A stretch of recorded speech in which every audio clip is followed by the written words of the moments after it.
소개해 주실 철학자는 누구인가요? 오늘 소개해드릴 철학자는 바로 니체가 되겠습니다. 니체를 선정한 이유는요? 니체를 선정한 이유는 지금 현재 가장 어떻게 봤을 땐 시의적이고요. 그 다음에 짜라투스트라는 이렇게 말했다 라는 책이 있는데, 그 니체의 짜라투스트라는 이렇게 말했다 라는 것을 조금은 얘기를 해드리고 싶어서, 우리가 쉼표 청춘이잖아요. 그래서 그 쉼표 청춘이라는 이것에 대한 취지에 맞게끔 20대 30대들이 한 번쯤은 알았으면 하는 철학자라서 니체라는 사람을 소개를 시켜드리고자 합니다. 니체는 어떤 사람이었나요? 니체는 딱 한마디로 정의할 수는 없는 사람이었어요.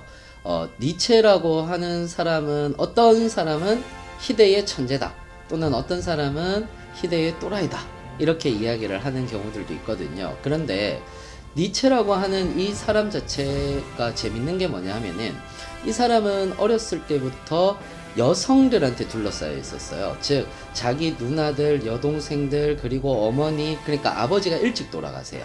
그러니까 일찍 돌아가시고 난 뒤에 그 여성으로부터 막 옷도 여성 옷을 입고 여자 옷을 입고 막 지내고 이러거든요. 그래서 집으로부터 탈출을 하고 싶었던 사람이에요. 그리고 이 집으로부터 탈출을 해서 하기 위해서 공부를 하죠. 그래서 바젤 대학의 교수까지 됩니다. 젊은 나이에. 그리고 거기에서 바그너를 만나는데, 거기서 인생의 터닝 포인트가 시작됩니다. 그 바그너라고 하는 인물 자체가 되게 재밌어요. 바그너의 음악을 들어보셔도 알겠지만은, 바그너는 굉장히 자유롭게 살았던 사람입니다. 우리가 흔히들 니체라고 얘기를 하면은 그냥 초인사상이다 이렇게 얘기를 하는데, 초인사상이다라고 얘기를 하면은 바그너의 어떤 자유로움, 이 자유로움을 본받고 싶어서 초인사상을 얘기했다라고 해도 괜찮을 것 같아요. 그런데 하나의 굉장히 중요한 에피소드가 있습니다. 니체가 정신병에 걸려서, 어느 정도 정신쇠약인 거죠. 정신쇠약에 걸려서 그 마차를 타고 가고 있던 와중에 그 마차가 바퀴가 빠집니다. 땅에 빠질 때, 그때 마부가 말을 막 때리는 장면을 보고 니체가 정신이 돌아와서 말을 감싸 안거든요. 말을 감싸 안는데 그게 니체의 정신이라고 보셔도 될 것 같습니다. 즉 약한 자들을 감싸 안는 정신, 그리고 약한 자들이 어떻게 살아갔으면 좋겠다라고 하는 그런 정신을 가지고 있는 사람이 바로 니체가 아닌가라고 이렇게 생각을 합니다. 니체의 사상을 한마디로 정의한다면? 니체는 성과 악을 넘어서라는 책도 있거든요. 그런데 그 성과 악의 구별, 이것은 누군가가 권력자가 만든 것이다라는 거죠. 그래서 우리가 살아갈 때는 윤리적인 부분으로 살아가야 된다라는 이런 얘기를 합니다. 짜라투스트라는 이렇게 말했다라는 이 책에서도 굉장히 제가 좋아하는 장면이 나오는데요. 이런 얘기를 합니다. 우리는 사막을 지나가는 낙타와 같다라는 이렇게 얘기를 하거든요. 즉 낙타라고 하는 것은 남의 짐을 짊어지고 가는 것이죠. 그래서 남의 짐을 짊어지고 간다라는 것을 문득 깨닫게 되었을 때 낙타는 사자로 변한다. 그리고 사자는 포효하고 자기 자신의 자유에 대해서 끊임없이 외치기는 하지만 결국은 권력이 가진 속성이라는 용이라는 것에 의해서 잡아먹힐 수밖에 없다. 그래서 우리는 어린아이가 되어야 한다. 어린아이는 창조의 정신을 가지고 있다라는 그런 구절인데, 물론 100% 똑같지는 않습니다만은 제가 약간 의역을 해서 이야기를 드린 부분입니다. 이 부분을 제가 왜 좋아하느냐 하면은, 우리는 어쩌면 낙타로 살아갈지도 모릅니다. 남의 짐을 짊어지고 살아가는 거죠.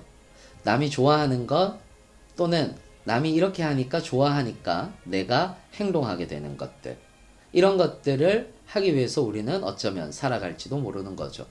그래서 조금 더 자유로워졌으면 좋겠다라고 하는 건데, 근데 굉장히 불편하다라고 얘기를 하는 겁니다. 왜냐하면 그것보다 더 큰 권력이 나오면은 우리는 그것에 잠식되어질 수밖에 없기 때문이죠. 그래서 어린아이의 천진난만함을 닮으라고 하는 겁니다.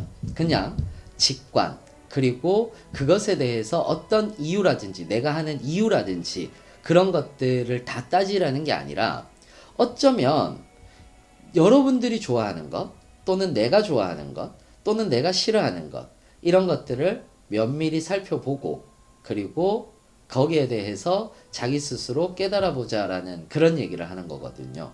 그런데 오해하실 수도 있습니다.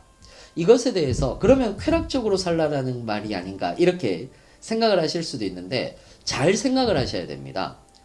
어떤 부분을 잘 생각을 하셔야 되느냐면은 자라투스트라는 이렇게 말했다 마지막 부분에서도 그 얘기가 나오는데 이러한 것들을 두고 혹자들은 쾌락으로 사는 것이 진정한 길이다라고 이렇게 생각을 하는 경우들도 있습니다.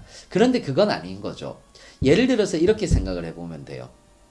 만약 우리가 도둑질을 하면 안 된다라고 배우는 것은 모럴, 즉 도덕입니다. 하지만 니체는 그것에 대해서 이야기를 하지 않아요. 당신이 도둑질을 한 다음에 분명히 들킬까봐 마음이 불편해질 수 있다면 그것은 하면 안 된다라는 스스로에 대한 검열을 할 수 있다라는 그런 얘기를 하는 겁니다. 결국은 무슨 말이냐 하면은 그 죄와 벌이라는 것에서 나오는 도스토옙스키의 죄와 벌이라는 것에서 나오는 라스콜리니코프가 보여주고 있는 것들인 거죠. 합리적으로 막 자기 자신에 대해서 얘기를 하긴 하지만 결국은 그것이 들킬까봐 살인이 들킬까봐 굉장히 찌질한 모습을 보여주기도 하거든요. 그런 것들 불편한 것들을 제거해 나가면서 내가 좋아하는 것을 찾아보자. 그리고 나의 욕망이 무엇인지 깊이 있게 한번 생각해 보자 라는 것, 이것에 대해서 이야기를 해드리고 싶습니다. 한마디로 정의하자면 이라고 이렇게 말씀을 하셨는데 한마디로 정의하자면 우리 인생의 주인이 되어야 된다 라고 이렇게 정의할 수 있을 것 같습니다. 마지막으로 한마디 하시는 게 있나요? 마지막으로 제가 니체에 대해서 이렇게 들고 온 이유, 즉 니체의 철학에 대해서 들고 온 이유는 다른 것이 아닙니다. 우리는 우리와 가장 오래 살았습니다. 그렇기 때문에 남의 욕망으로 살아가는 것이 아니라 나의 욕망을 한 번쯤은 깊이 있게 한번 생각해 보자라는 의미에서 이 철학자를 들고 왔습니다. 우리 20대 혹은 30대 또는 40대 분들은 자기 자신을 위해서 산다라기보다는 20대 30대의 취준생 분들은 누군가에게 보여지기 위해서 혹은 누군가에게 기대에 부응하기 위해서 혹은 10대도 마찬가지겠죠. 기대에 부응하기 위해서 살아가는 것 같습니다. 그런데 조금 더 자기 자신에 대한 욕망을 살펴보고 그리고 자기 자신이 무엇을 원하는지 자기 자신과 한번 대화를 해본다면 그것 또한 자기 인생에 대해서 굉장히 의미 있는 일이기 때문에 니체라는 철학자를 한번 들고 와 봤습니다.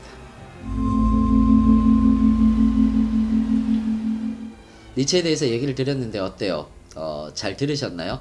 물론 니체의 철학에 대한 정수를 이야기하기에는 매우 짧은 시간이기는 하지만은요, 여러분들한테 조금 더 진짜 핵심적인 내용을 담아낼 수 있도록 노력하도록 하겠습니다. 쉼표 청춘의 저는 윤쌤이었고요. 더 좋은 콘텐츠로 여러분들을 만나 뵙도록 하겠습니다. I love 소피아 가보도록 하겠습니다. 다음 시간에 뵙겠습니다. 감사합니다.